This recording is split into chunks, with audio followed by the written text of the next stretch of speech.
आम का सीजन है और कच्चे आम मुझे आज मार्केट में मिल गए, तो मैं आज इस आम को घर पर लेकर आ गई हूँ और आज हम बनाते हैं कच्चे आम का अचार जो सालों साल खराब नहीं होता, क्योंकि ये मेरे मम्मी दादी नानी की रेसिपी है। और इस आम के अचार को बनाते हुए मैंने कई टिप्स और ट्रिक्स जो मैंने अपने मम्मी नानी दादी से सीखे हैं वो आपके साथ शेयर करूंगी। नमस्ते दोस्तों, मैं हिनाज किचन यम्मी यम रेसिपी में आपका स्वागत करती हूँ। चलिए चलते हैं किचन में एक और नई रेसिपी को बनाने के लिए उसे आसान तरीके से। आज जब मैं मार्केट गई तो मुझे कच्चे आम मिले, तो मैंने वहां से 1 किलो आम खरीद लिए। ये कच्चे आम से हम अचार बनाकर तैयार करेंगे। ये देखिए, आमों को मैंने 2 से ढाई घंटे पानी के अंदर भिगा दिया था। और ये जो कच्चे आम के डंठल वाला पार्ट हमें पहले नहीं निकालना है, हमें 2 से ढाई घंटे पानी के अंदर भिगा के रखना है जिससे इसकी पूरी गर्माई निकल जाए। उसके बाद इसे पानी से निकालकर हमें इसे कपड़े से पोंछ लेना है। उसके बाद ही हम इस डंठल को चाकू की सहायता से निकालेंगे। ऐसा करने से हमारा अचार कभी खराब नहीं होगा। साल से 2 साल 3 साल तक भी हमारा अचार अच्छी तरह से चलेगा, क्योंकि इस डंठल को अगर हम पहले काट लेते हैं, आम के अंदर पानी बिल्कुल नहीं जाना चाहिए, जिससे अचार खराब होने का डर होता है। चलिए अब इस डंठल के हिस्से को काट लेते हैं, क्योंकि इसे हम इस आम के साथ नहीं रहने देंगे। अगर ये आम के साथ रह गया तो हमारा अचार तब भी खराब हो जाएगा इस डंठल के जरिए। तो चलिए इस डंठल को हम हटा देते हैं। डंठलों को मैंने काट दिया है। अब इस आम को हम चाकू की सहायता से काटेंगे, क्योंकि मेरे पास आम कटर नहीं है जिससे अचार वाले कच्चे आम को काटा जाता है। पर मेरे पास जो ये चाकू है ये काफी शार्प है, तो मैं इसी से कट करूंगी। थोड़ी सी मेहनत लगेगी, लेकिन ध्यान से हम इसे इस तरह से काट लेंगे। यहाँ पर मैं पहले 2 हिस्से करूंगी, उसके बाद इस आधे हिस्से से फिर से हम 2 हिस्से करेंगे। अब इसमें से मैं 3 हिस्से कट कर रही हूँ, क्योंकि ये मुझे थोड़ा बड़ा लग रहा है, तो मैं इस साइज के आम कट कर लूंगी। चलिए बाकी के आमों को भी हम इसी तरह से काट लेते हैं।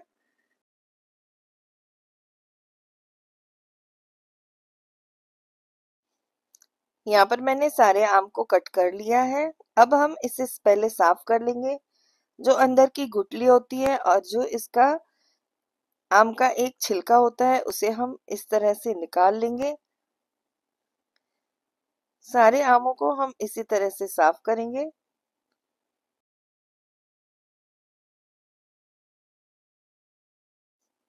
यहाँ पर मैंने सारे आम के टुकड़ों को साफ कर लिया है। अब इस आम के टुकड़ों को या तो हम धूप में एक कपड़े के ऊपर फैला देंगे 2 घंटे के लिए, या फिर अगर धूप नहीं है तो आप इन आम के टुकड़ों को एक कपड़े के ऊपर पंखे की हवा के नीचे भी रख सकते हैं, जिससे ये अच्छी तरह से ड्राई हो जाए। चलिए अब इन्हें मैं एक नैपकिन टॉवल के ऊपर फैला देती हूँ 2.5 से 3 घंटे के लिए, जिससे ये अच्छी तरह से ड्राई हो जाए।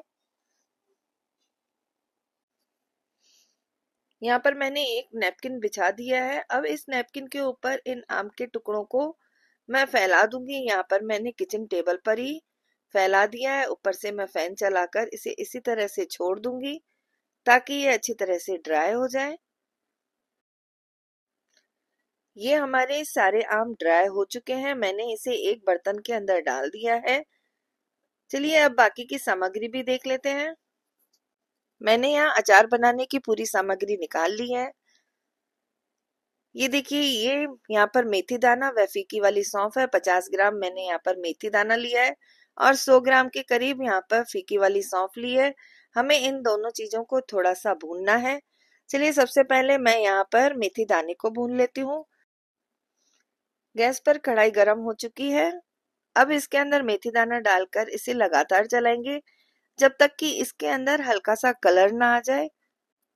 यहाँ पर मेथी दाने में हल्का सा कलर आ गया है, इसका मतलब हमारा मेथी दाना थोड़ा भुन चुका है। हमें इसे जलाना नहीं है, बस हल्का सा कलर चेंज होते ही हमें इसे एक प्लेट के अंदर निकाल देना है। मेथी दाने को भूनने से इसकी खुशबू बहुत अच्छी आती है और हमारा अचार काफी लंबे समय तक चलता है। अब इसके बाद हम इसमें फीकी वाली सौंफ को भून लेंगे। ये लीजिए, हमारा जो फीका वाला सौंफ है वो भी भून चुका है। अब हम मेथी दाने को इस तरह से मिक्सर जार के अंदर डालकर थोड़ा सा दरदरा पीस लेंगे। मेथी दाने को याद रहे, इसे बिल्कुल बारीक नहीं पीसना है, नहीं तो हमारे अचार में एक कड़वापन आएगा। मेथी दाने को थोड़ा दरदरा ही रखना है। ये लीजिए, मेथी दाना हमारा दरदरा पिस चुका है। अब मैं इसे एक कटोरी के अंदर निकाल लेती हूँ। इसके बाद हम बाकी की चीजें भी पीस लेते हैं। अब इसी तरह से हम अपनी जो फीकी वाली सौंफ है, जिसे मैंने थोड़ा सा भून कर रखा है, इसे भी दरदरा पीस लेंगे।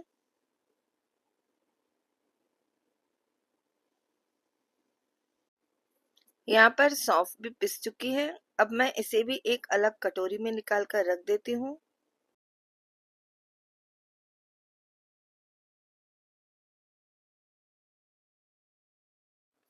अब मैंने यहाँ पीली वाली सरसों ली है, ये 100 ग्राम के करीब है।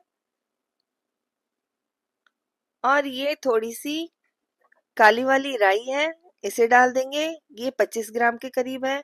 अब इन दोनों को हम एक साथ पीस लेते हैं।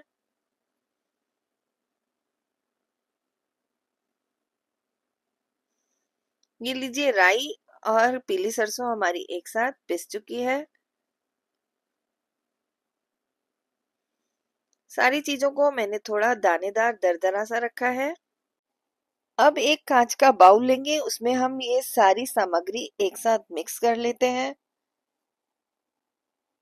पिसी हुई राई, पिसे हुए सौंफ व मेथी दाना, सारी चीजों को हम एक साथ मिक्स कर लेंगे। यहाँ सारी चीजों को हमने अच्छी तरह से मिक्स कर दिया है। अब कुछ हम इसमें सूखे मसाले भी ऐड कर लेते हैं। ये आधी कटोरी के करीब नमक है, 100 ग्राम के करीब। हल्दी यहाँ हम बहुत ही कम डालेंगे, आधा चम्मच के करीब, थोड़ा सा और डाल देते हैं। और ये कश्मीरी लाल मिर्च है, इसे डाल देंगे। 3 से 4 चम्मच भरकर हम इसमें कश्मीरी लाल मिर्च डालेंगे। अगर आपकी मिर्च तीखी है तो आप कम ज्यादा अपने हिसाब से कर सकते हैं। सारी चीजों को अच्छी तरह से हम मिक्स कर लेते हैं। ये लीजिए, हमारे सारे मसाले मिक्स हो चुके हैं। अपने अचार को बनाने के लिए फॉर्चून का कच्ची घानी का तेल का इस्तेमाल कर रही हूँ। ये तेल घर के खाने के काम तो आता ही है, लेकिन ये साथ ही साथ अचार को बनाने में, उसे लंबे टाइम तक सही रखने में भी बहुत काम आता है। चलिए फटाफट से हम इस फॉर्चून के तेल को अपने कच्चे आम के ऊपर डालते हैं। मैं इसे पकाऊंगी नहीं, इस कच्चे तेल को ही हम आम के ऊपर डालेंगे। थोड़ा सा तेल डालकर हम मिक्स कर लेते हैं, ताकि सारा तेल हमारे कच्चे आम के ऊपर अच्छी तरह से लग जाए। कई लोग तेल को अच्छी तरह से पका के ठंडा करके उसके बाद ही अचार में डालते हैं, पर मुझे कच्चे तेल का इस्तेमाल करना ज्यादा अच्छा लगता है। मुझे इसकी खुशबू बहुत पसंद है। और कच्चे आम के अंदर ऑथेंटिक तरीके से तेल को इसी तरह से कच्चा ही डाला जाता है। ये लीजिए, आमों के ऊपर तेल हमारा अच्छी तरह से लग चुका है। तो अब मैं इसमें थोड़ा थोड़ा करके अपना जो हमने मसाला मिक्स करके रखा है वो डालेंगे। आप समझ ही गए होंगे पहले मैंने तेल क्यों लगाया। पहले तेल मैंने इसीलिए लगाया था ताकि हम जो भी मसाला डालते जाए वो आमों के ऊपर अच्छी तरह से चिपकता जाए। चलिए थोड़ा सा मसाला डालते हैं, फिर से इसे मिक्स कर लेते हैं। ना हमें मसाला एक साथ डालना है, ना हमें तेल डालना है। हम दोनों चीजों को आपस में बराबर मात्रा में डालते जाएंगे, जब तक कि सारा मसाला हमारा आम के ऊपर चिपक ना जाए। ये देखिए, फिर से मैं 2 से 3 चम्मच भरकर इसमें डाल देती हूँ। फिर से मिक्स करेंगे। इसी तरह से मसाला डालते हुए हम अपने आम को मिक्स करते रहेंगे, जब तक हमारा मसाला अच्छी तरह से चिपक रहा है। तब तक हम मसाला डालेंगे। चलिए थोड़ा सा और मसाला डाल देते हैं।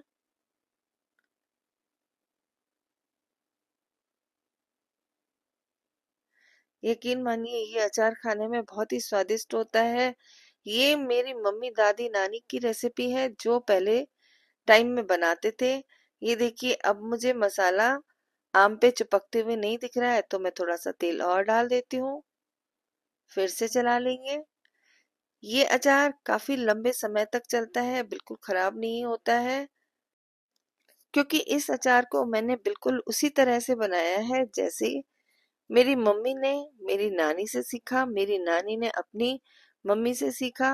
ये सालों से चलती आ रही ये रेसिपी आम की है जो लंबे समय तक खराब नहीं होता है। आप एक बार इस आम के अचार को जरूर ट्राई करके देखना। ये देखिए मसाला थोड़ा ड्राई होने लगा तो मैंने इसके अंदर थोड़ा सा ऑयल और डाल दिया है। यहाँ पर मसाला मैंने पूरा डाल दिया है और हमारे सारे आम के पीसों के ऊपर मसाला भी अच्छी तरह से लग चुका है। मुझे थोड़ा सा तेल लग रहा है कि और डलेगा तो यहाँ पर मैंने थोड़ा सा तेल और डाल दिया। एक बार चला लेते हैं ताकि पूरा मसाला हर एक पीस के ऊपर अच्छी तरह से लग जाए।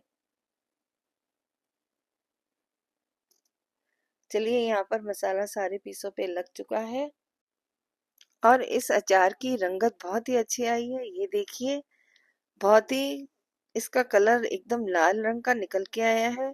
अब हम इसके ऊपर एक जाली वाली प्लेट लगाएंगे या आप इसके ऊपर एक पतला कपड़ा जिसे हवा आर पार हो सके वो लगाकर इसे 4 से 5 दिन ऐसे ही छोड़ देना है। बस दिन में एक बार इसे सूखे चम्मच की सहायता से हमें इस अचार को चला लेना है। चलिए अब मैं इसे एक छाया वाले स्थान पर रखूंगी जहाँ थोड़ी ठंडक हो। 5 दिन हो चुके हैं, एक बार ढक्कन हटा लेते हैं। ये देखिए हमारे आम का कलर भी थोड़ा चेंज हो चुका है। चम्मच की सहायता से एक बार और पलट लेते हैं। सारा मसाला हमारे आम के एक एक पीस पर अच्छी तरह से लिपट चुका है।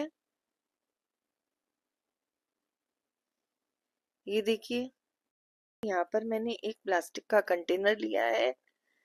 इस कंटेनर को मैंने धोकर पोंछकर थोड़ी देर धूप में रख दिया था आधे घंटे के लिए, जिससे इसके अंदर का सारा मॉइस्चर निकल जाए।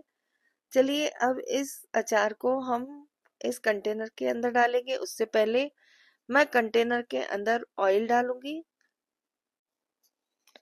ऑयल डालने के बाद अगर हम अपना अचार डालते हैं तो अचार के ऊपर जो मसाला लगा है वो हमारा हटेगा नहीं, इसलिए हम पहले ऑयल डालेंगे उसके बाद ही हम अपने अचार को डालेंगे। यहाँ पर मैंने इस कंटेनर को 1/4 ही भरा है, हमें इससे ज्यादा नहीं भरना है। चलिए अब इस अचार को इस चम्मच की सहायता से हम इसके अंदर डालेंगे। इस तरह से तेल डालकर उसके बाद अचार डालने से हम जब भी आम का अचार का एक पीस निकालेंगे तो मसाले समेत निकलेगा। अगर हम अचार पहले डाल देंगे उसके बाद हम तेल डालेंगे तो सारा मसाला हमारा नीचे जाके बैठ जाएगा। ये एक ट्रिक है आम के अचार को बरनी में भरने की। अब इस अचार को लंबे समय तक चलाने के लिए एक और ट्रिक है। हम इस अचार को 10 दिन के लिए किसी बारीक कपड़े से बांधकर ठंडी जगह पर रख देंगे और इसे रोज हिलाते रहेंगे। अगर मेरी ये अचार की रेसिपी जो लंबे समय तक खराब नहीं होता पसंद आई है तो प्लीज इसे लाइक शेयर सब्सक्राइब जरूर करें। बेल आइकन प्रेस करना बिल्कुल ना भूलें जिससे मेरी नोटिफिकेशन आपको मिलती रहे। Bye bye.